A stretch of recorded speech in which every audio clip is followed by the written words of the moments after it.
Bread was shyly followed by milk. Her simple mind had made her prefer her cream dress to all the finery which the fairy suggested to her. She was really a model of humility. Bread was beginning to talk about the dresses of Tyltyl, Light, and Mytyl, when the cat cut him short in a masterful voice. "We shall see them in good time," she said. "Stop chattering, listen to me, time presses, our future is at stake." They all looked at her with a bewildered air. They understood that it was a solemn moment, but the human language was still full of mystery to them. Sugar wriggled his long fingers as a sign of distress, Bread patted his huge stomach, Water lay on the floor and seemed to suffer from the most profound despair, and Milk only had eyes for Bread, who had been her friend for ages and ages. The cat, becoming impatient, continued her speech. "The fairy has just said it, the end of this journey will, at the same time, mark the end of our lives. It is our business, therefore, to spin the journey out as long as possible and by every means in our power." Bread, who was afraid of being eaten as soon as he was no longer a man, hastened to express approval, but the dog, who was standing a little way off, pretending not to hear, began to growl deep down in his soul. He well knew what the cat was driving at, and, when Tylette ended her speech with the words, "We must at all costs prolong the journey and prevent Blue Bird from being found, even if it means endangering the lives of the children," the good dog, obeying only the promptings of his heart, leapt at the cat to bite her. Sugar, Bread, and Fire flung themselves between them. "Order! Order!" said Bread pompously. "I'm in the chair at this meeting." "Who made you chairman?" stormed Fire. "Who asked you to interfere?" asked Water, whirling her wet hair over Fire. "Excuse me," said Sugar, shaking all over, in conciliatory tones. "Excuse me. This is a serious moment. Let us talk things over in a friendly way." "I quite agree with Sugar and the cat," said Bread, as though that ended the matter. "This is ridiculous," said the dog, barking and showing his teeth. "There is man and that's all. We have to obey him and do as he tells us. I recognize no one but him. Hurrah for man. Man forever. In life or death, all for man. Man is everything." But the cat's shrill voice rose above all the others. She was full of grudges against man and she wanted to make use of the short spell of humanity which she now enjoyed to avenge her whole race. "All of us here present," she cried, "animals, things, and elements, possess a soul which man does not yet know. That is why we retain a remnant of independence, but, if he finds the Blue Bird, he will know all, he will see all and we shall be completely at his mercy. Remember the time when we wandered at liberty upon the face of the earth." But, suddenly her face changed, her voice sank to a whisper and she hissed, "Look out! I hear the fairy and Light coming. I need hardly tell you that Light has taken sides with man and means to stand by him, she is our worst enemy. Be careful." But our friends had had no practice in trickery and, feeling themselves in the wrong, took up such ridiculous and uncomfortable attitudes that the fairy, the moment she appeared upon the threshold, exclaimed, "What are you doing in that corner? You look like a pack of conspirators." Quite scared and thinking that the fairy had already guessed their wicked intentions, they fell upon their knees before her. Luckily for them, the fairy hardly gave a thought to what was passing through their little minds. She had come to explain the first part of the journey to the children and to tell each of the others what to do. Tyltyl and Mytyl stood hand in front of her, looking a little frightened and a little awkward in their fine clothes. They stared at each other in childish admiration. The little girl was wearing a yellow silk frock embroidered with pink posies and covered with gold spangles. On her head was a lovely orange velvet cap, and a starched muslin tucker covered her little arms. Tyltyl was dressed in a red jacket and blue knickerbockers, both of velvet, and of course he wore the wonderful little hat on his head.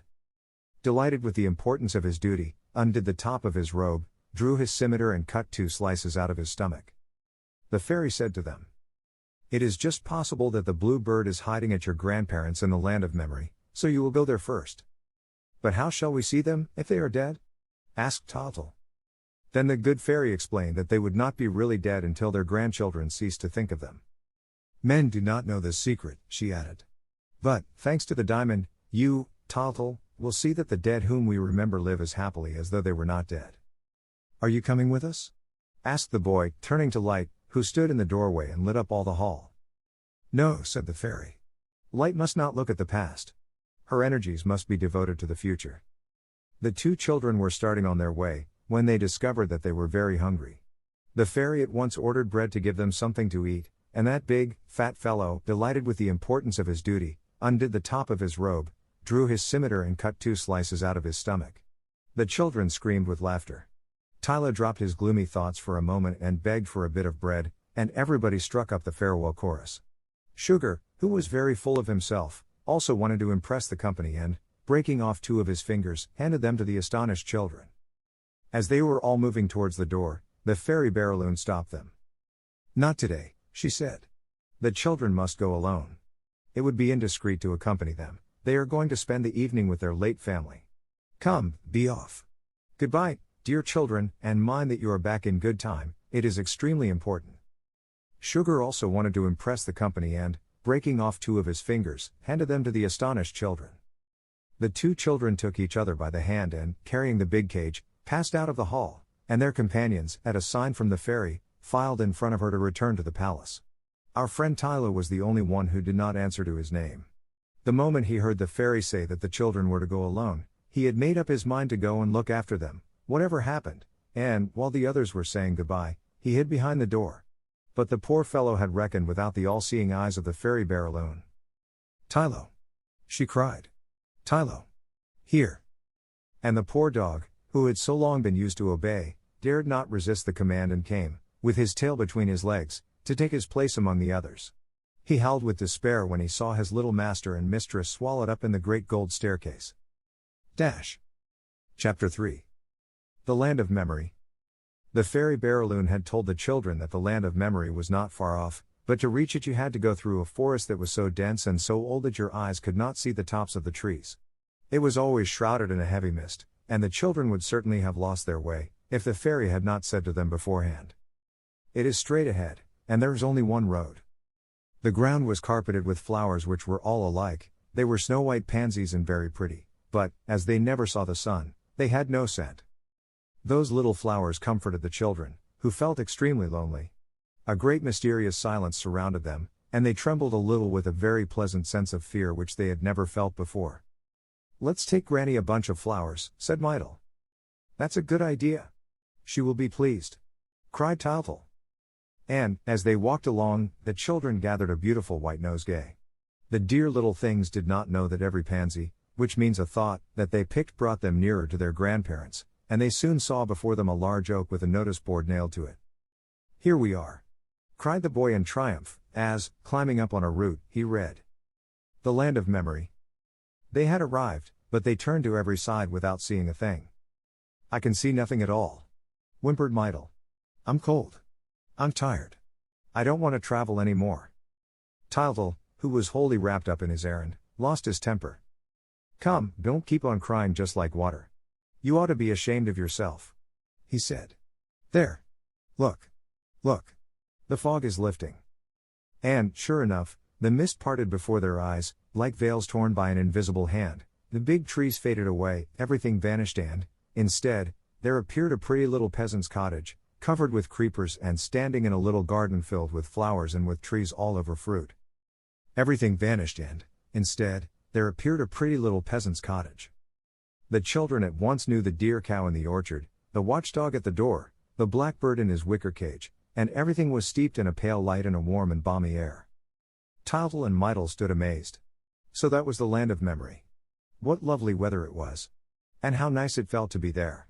They at once made up their minds to come back often, now that they knew the way. But how great was their happiness when the last veil disappeared and they saw, at a few steps from them, Grandad and Granny sitting on a bench, sound asleep. They clapped their hands and called out gleefully, "It's Grandad! It's Granny! There they are! There they are!" But they were a little scared by this great piece of magic and dared not move from behind the tree, and they stood looking at the dear old couple, who woke up gently and slowly under their eyes. Then they heard Granny Tyl's trembling voice say, "I have a notion that our grandchildren who are still alive are coming to see us today." And Gaffer Tyl answered, "They are certainly thinking of us, for I feel queer and I have pins and needles in my legs." "I think they must be quite near," said Granny, "for I see tears of joy dancing before my eyes and—" Granny had not time to finish her sentence. The children were in her arms. What joy! What wild kisses and huggings! What a wonderful surprise! The happiness was too great for words.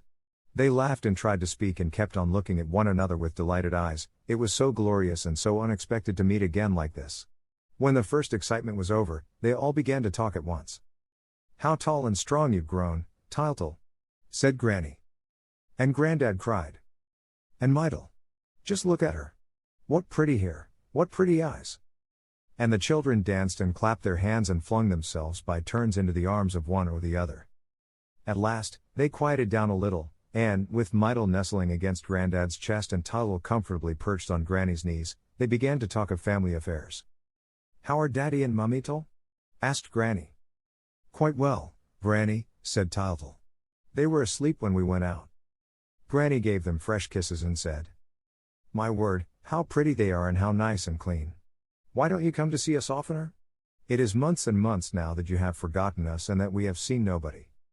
We couldn't, Granny, said Toddle, and today it's only because of the fairy. We are always here, said Grannytle, waiting for a visit from those who are alive. The last time you were here was on All Hallows.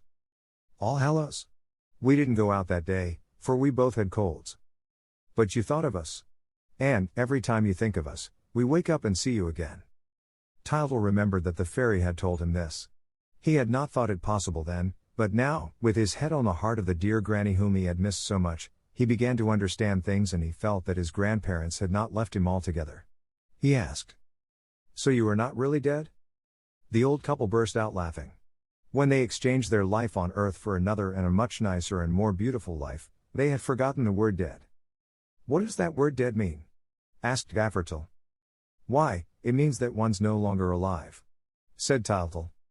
Grandad and Granny only shrugged their shoulders. How stupid the living are, when they speak of the others, was all they said. And they went over their memories again, rejoicing in being able to chat. All old people love discussing old times. The future is finished, as far as they are concerned, and so they delight in the present and the past. But we are growing impatient, like Toddle, and, instead of listening to them, we will follow our little friend's movements. He had jumped off Granny's knees and was poking about in every corner, delighted at finding all sorts of things which he knew and remembered.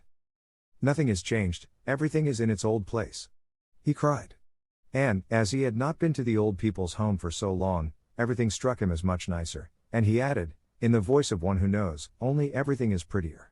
Hello, there's the clock with the big hand which I broke the point off and the hole which I made in the door, the day I found Grandad's gimlet. Yes, you've done some damage in your time, said Grandad. And there's the plum tree which you were so fond of climbing, when I wasn't looking. Meantime, Toddle was not forgetting his errand. You haven't the bluebird here by chance, I suppose? At the same moment, Mydle, lifting her head, saw a cage. Hello, there's the old blackbird. Does he still sing?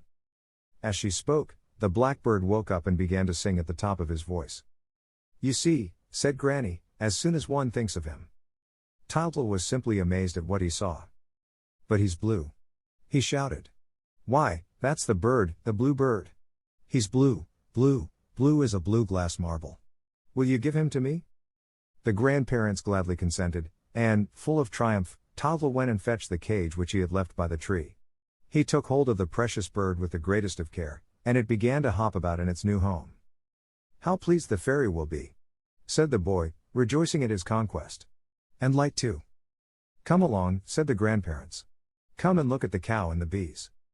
As the old couple were beginning to toddle across the garden, the children suddenly asked if their little dead brothers and sisters were there too.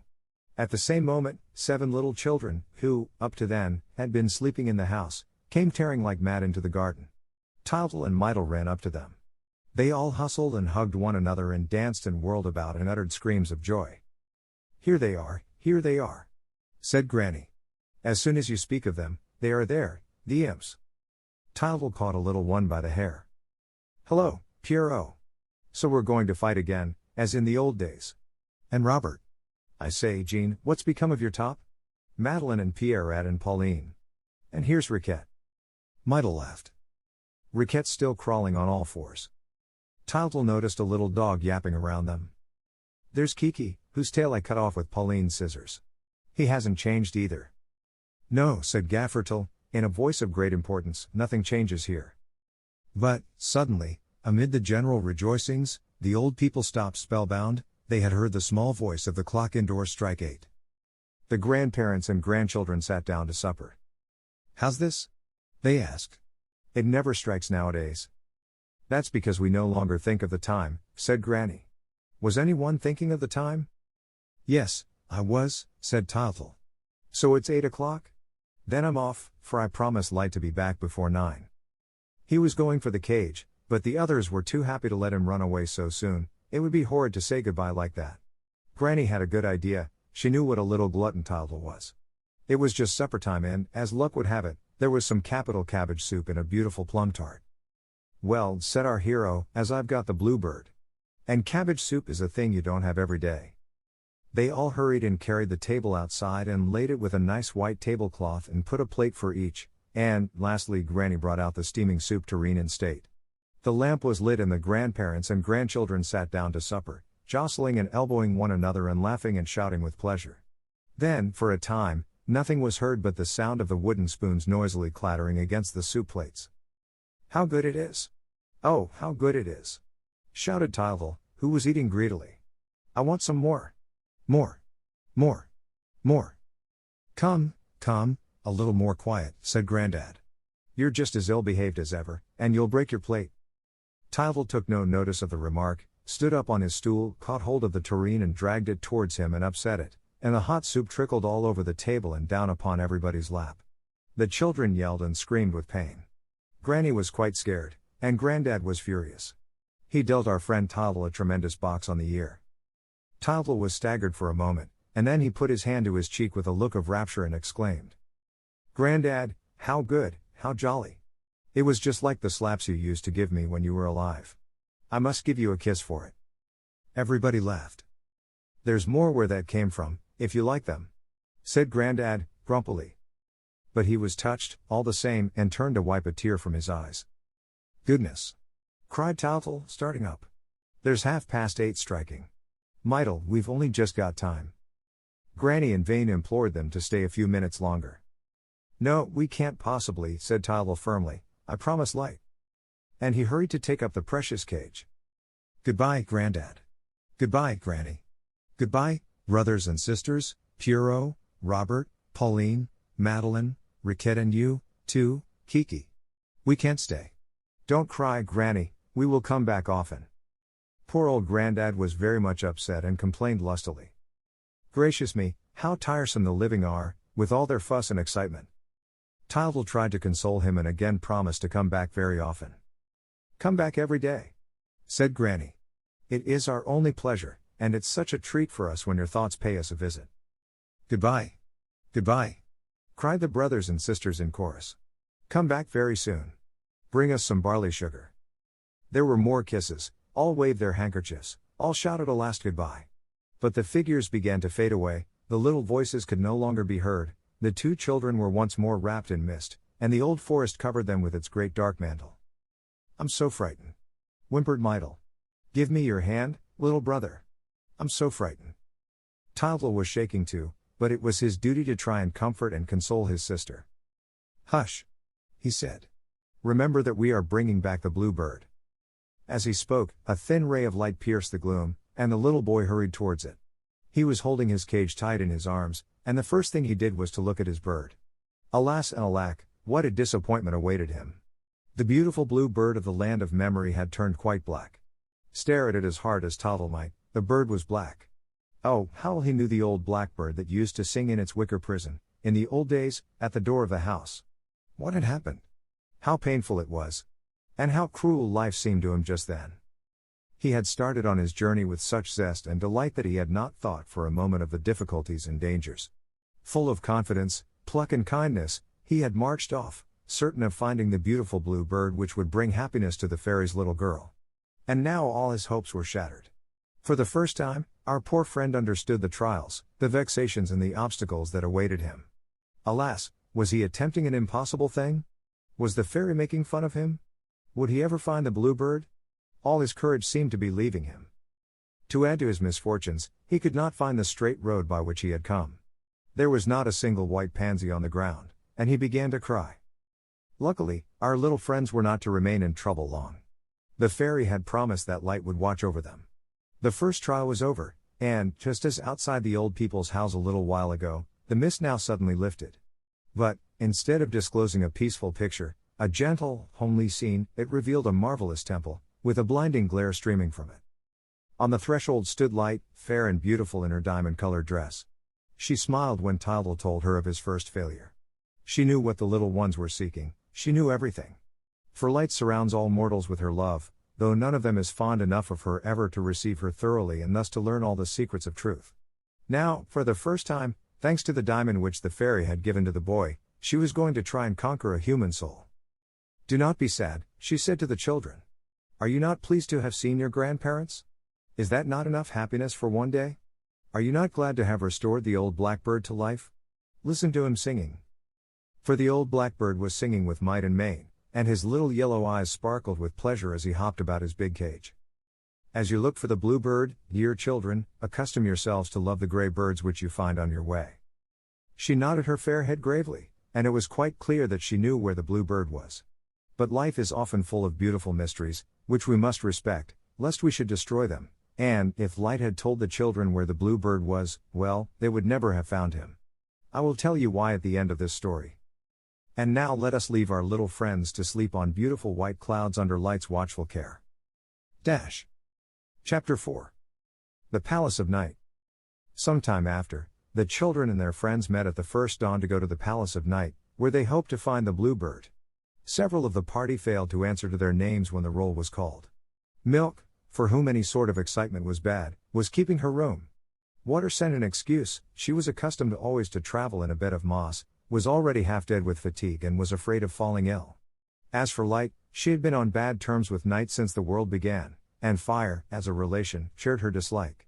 Light kissed the children and told Tyler the way, for it was his business to lead the expedition, and the little band set out upon its road. You can imagine dear Tyler trotting ahead, on his hind legs, like a little man, with his nose in the air, his tongue dangling down his chin, his front paws folded across his chest. He fidgets, sniffs about, runs up and down, covering twice the ground without minding how tired it makes him. He is so full of his own importance that he disdains the temptations on his path, he neglects the rubbish heaps, pays no attention to anything he sees and cuts all his old friends. Poor Tylo. He was so delighted to become a man, and yet he was no happier than before. Of course, life was the same to him, because his nature had remained unchanged. What was the use of his being a man, if he continued to feel and think like a dog? In fact, his troubles were increased 100-fold by the sense of responsibility that now weighed upon him. "Ah!" he said, with a sigh, for he was joining blindly in his little God search, without for a moment reflecting that the end of the journey would mean the end of his life.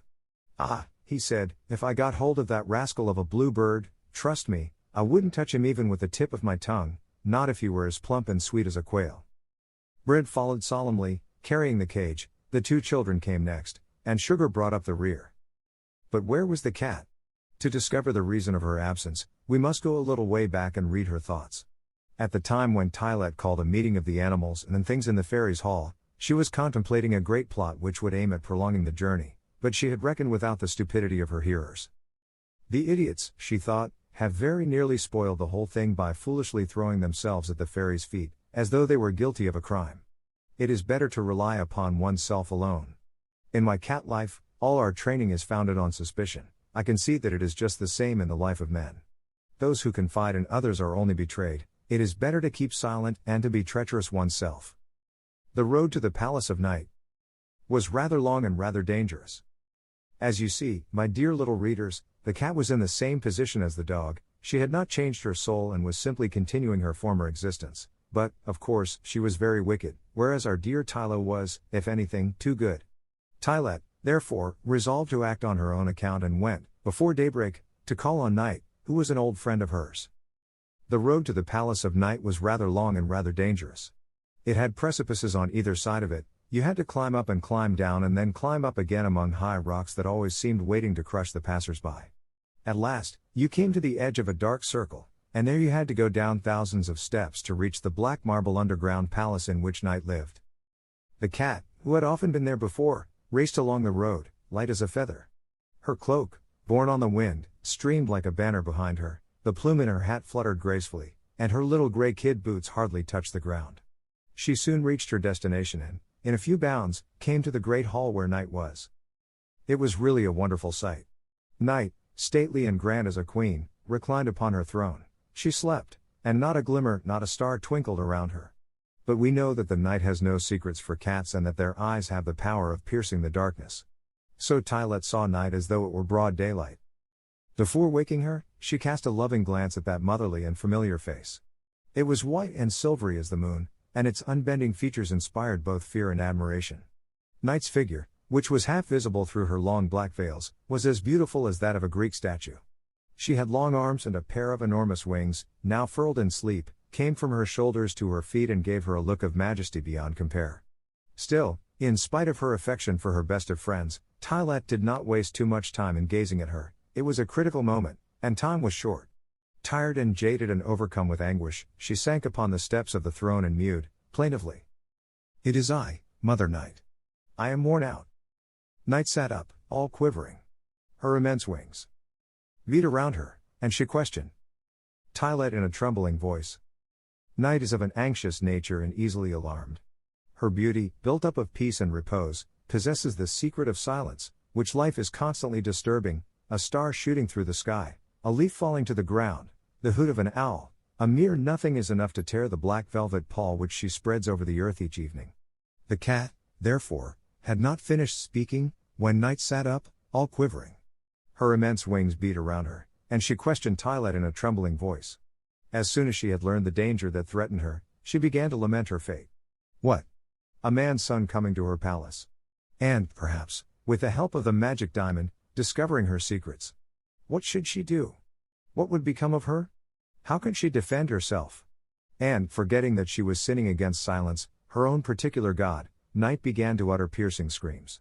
It was true that falling into such a commotion was hardly likely to help her find a cure for her troubles. Luckily for her, Tylet, who was accustomed to the annoyances and worries of human life, was better armed. She had worked out her plan when going ahead of the children, and she was hoping to persuade Night to adopt it. She explained this plan to her in a few words. "I see only one thing for it, Mother Night, as they are children, we must give them such a fright that they will not dare to insist on opening the great door at the back of the hall, behind which the birds of the moon live and generally the blue bird too. The secrets of the other caverns will be sure to scare them. The hope of our safety lies in the terror which you will make them feel." There was clearly no other course to take. But Night had not time to reply, for she heard a sound. Then her beautiful features contracted, her wings spread out angrily, and everything in her attitude told Tylet that Night approved of her plan. "Here they are!" cried the cat. The little band came marching down the steps of Night's gloomy staircase. Tylo pranced bravely in front, whereas Tylet looked around him with an anxious glance. He certainly found nothing to comfort him. It was all very magnificent, but very terrifying. Picture a huge and wonderful black marble hall, of a stern and tomb-like splendor.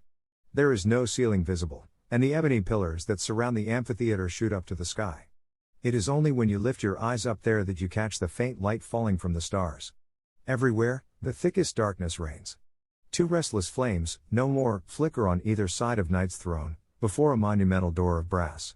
Bronze doors show through the pillars to the right and left. The cat rushed up to the children. "This way, little master, this way. I have told Night, and she is delighted to see you." Tylet's soft voice and smile made Tylet feel himself again, and he walked up to the throne with a bold and confident step, saying, "Good day, Mrs. Night." Night was offended by the word, "good day," which reminded her of her eternal enemy Light, and answered dryly, "Good day? I am not used to that. You might say, good night, or, at least, good evening." Our hero was not prepared to quarrel.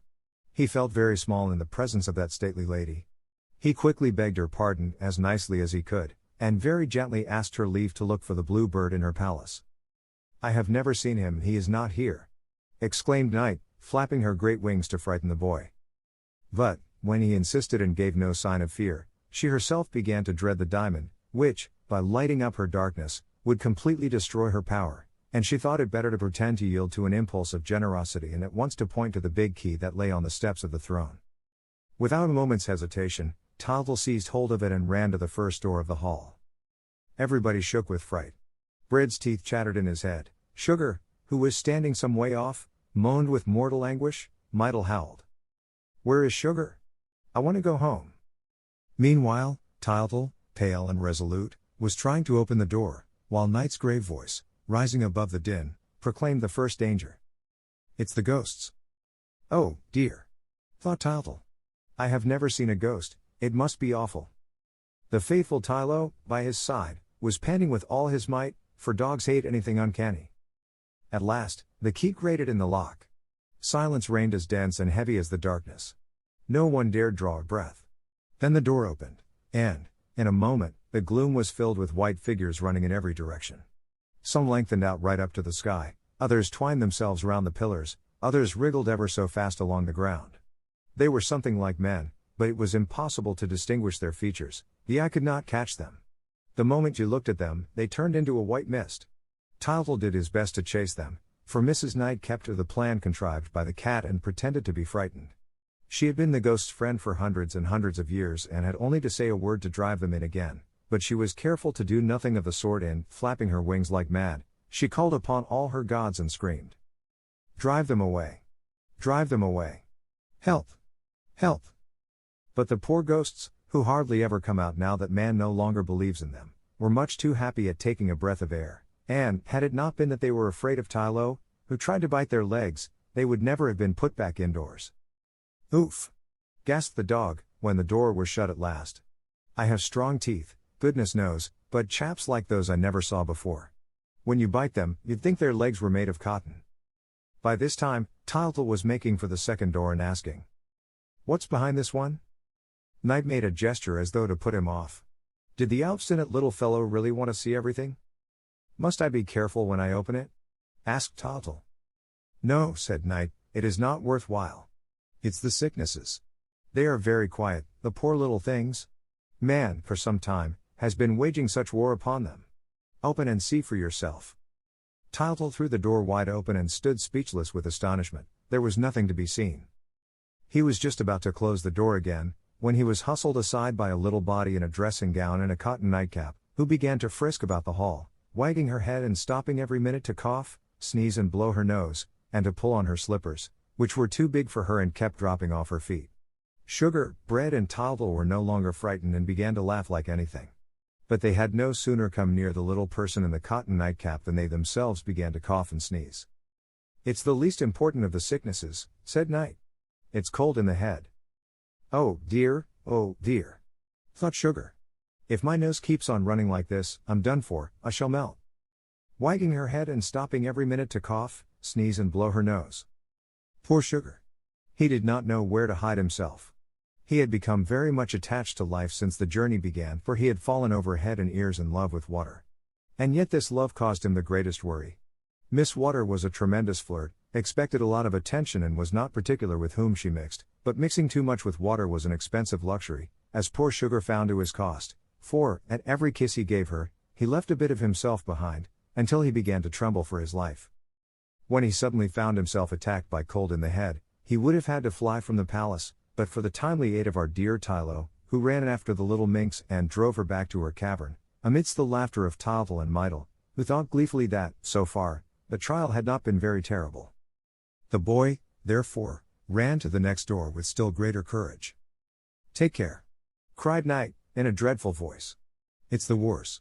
They are more powerful than ever. I daren't think what would happen, if one of them broke loose. Stand ready, all of you, to push back the door. Knight had not finished uttering her warnings, when the plucky little fellow repented his rashness. He tried in vain to shut the door which he had opened, an invincible force was pushing it from the other side, streams of blood flowed through the cracks, flames shot forth, shouts, oaths and groans mingled with the roar of cannon and the rattle of musketry. Everybody in the palace of Knight was running about in wild confusion. Bread and Sugar tried to take to flight, but could not find the way out, and they now came back to Tyltyl and put their shoulders to the door with despairing force. The cat pretended to be anxious, while secretly rejoicing. This may be the end of it, she said, curling her whiskers. They won't dare to go on after this. Dear Tyltyl made superhuman efforts to help his little master, while Mytyl stood crying in a corner. At last, our hero gave a shout of triumph. Hurrah! They're giving way! Victory! Victory! The door is shut! At the same time, he dropped on the steps, utterly exhausted, dabbing his forehead with his poor little hands which shook with terror. Well? Asked Knight, harshly. Have you had enough? Did you see them? Yes, replied the little fellow, sobbing. They are hideous and awful. I don't think they have the blue bird. You may be sure they haven't, answered Knight, angrily. If they had, they would eat him at once. You see there is nothing to be done. Tyltyl drew himself up proudly. "I must see everything," he declared. Light said so. "It's an easy thing to say," retorted Night, "when one's afraid and stays at home." "Let us go to the next door," said Tyltyl resolutely. "What's in here?" "This is where I keep the shades and the terrors." Tyltyl reflected for a minute. "As far as shades go," he thought, "Mrs. Night is poking fun at me. It's more than an hour since I've seen anything but shade in this house of hers, and I shall be very glad to see daylight again. As for the terrors, if they are anything like the ghosts, we shall have another good joke."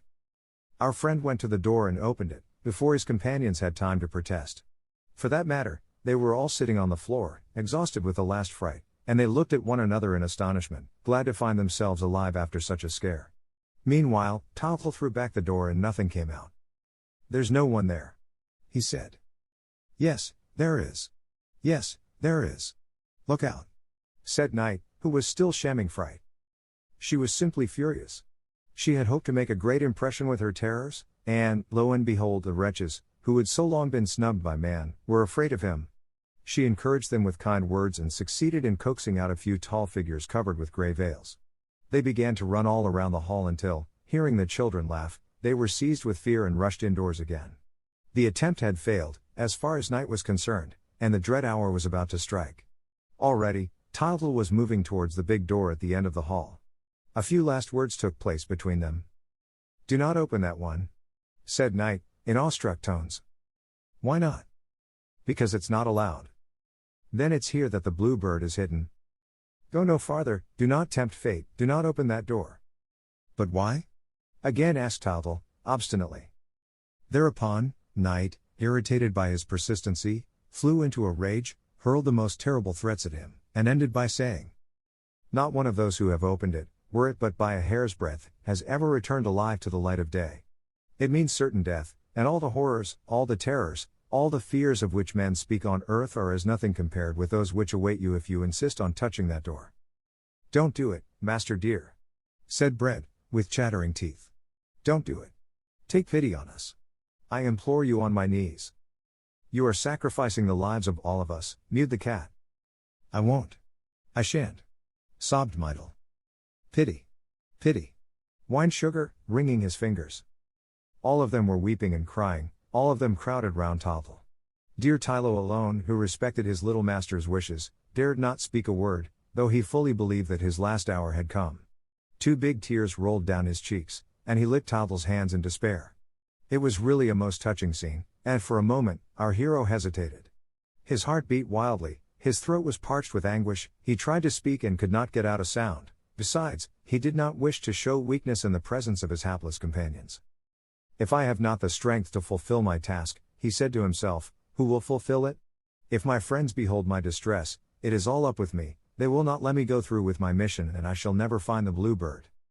At this thought, the boy's heart leapt within his breast and all his generous nature rose in rebellion.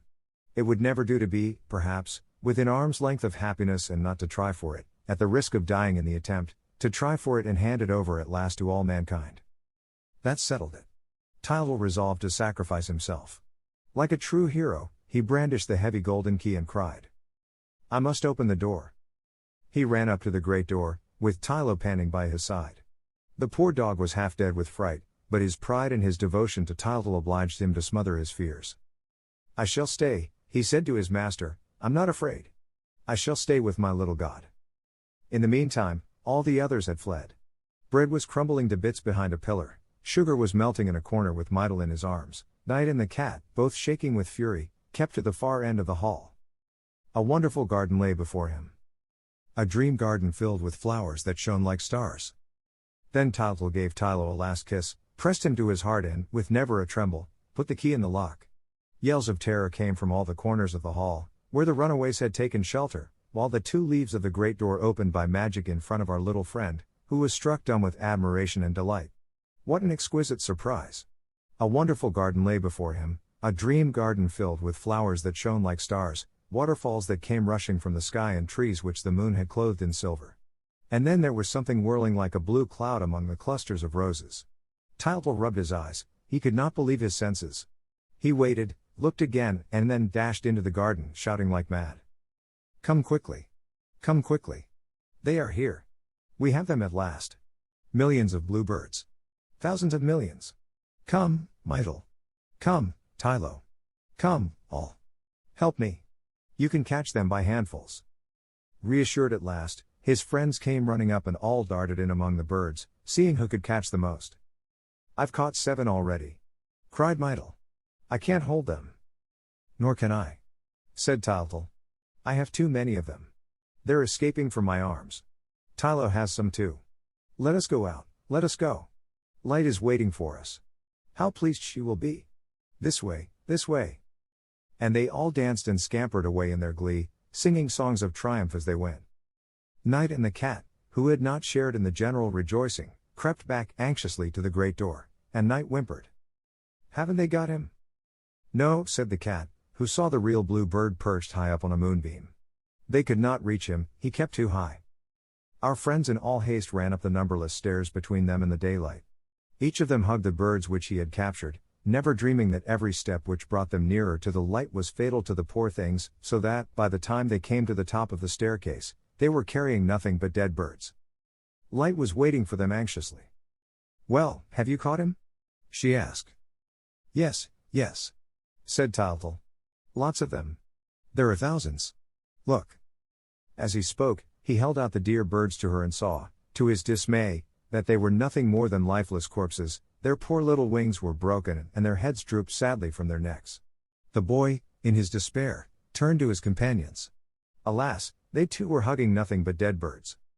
Then Tylo threw himself sobbing into Light's arms. Once more, all his hopes were dashed to the ground. Do not cry, my child, said Light. You did not catch the one that is able to live in broad daylight. We shall find him yet. Of course, we shall find him, said Bread and Sugar, with one voice. They were great boobies, both of them, but they wanted to console the boy. As for friend Tylo, he was so much put out that he forgot his dignity for a moment and, looking at the dead birds, exclaimed. Are they good to eat, I wonder? The party set out to walk back and sleep in the Temple of Light. It was a melancholy journey, all regretted the peace of home and felt inclined to blame Tylo for his want of caution. Sugar edged up to Bread and whispered in his ear. Don't you think, Mr. Chairman, that all this excitement is very useless? And Bread, who felt flattered at receiving so much attention, answered, pompously. Never you fear, my dear fellow, I shall put all this right. Life would be unbearable if we had to listen to all the whimsies of that little madcap. Tomorrow we shall stay in bed.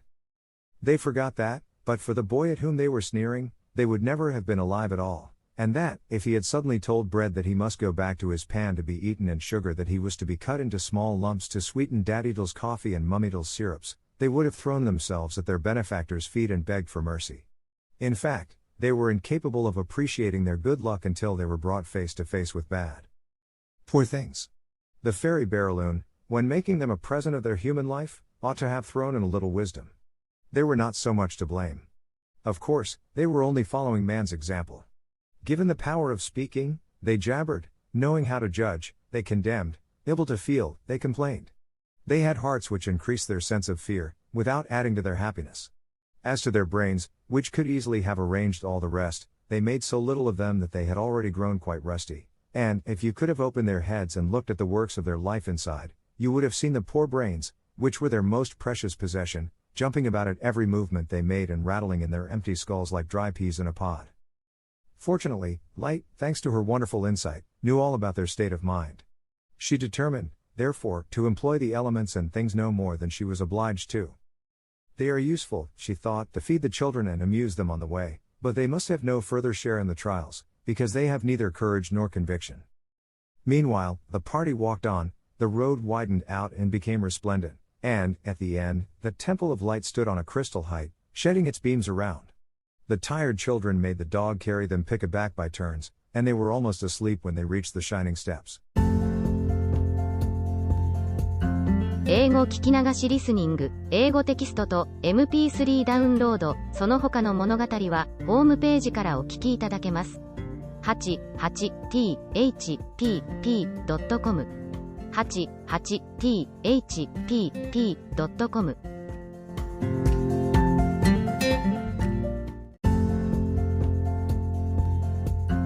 英語語聞き流しリスニング、英語テキストと MP3 ダウンロード、その他の物語は、ホームページからお聞きいただけます。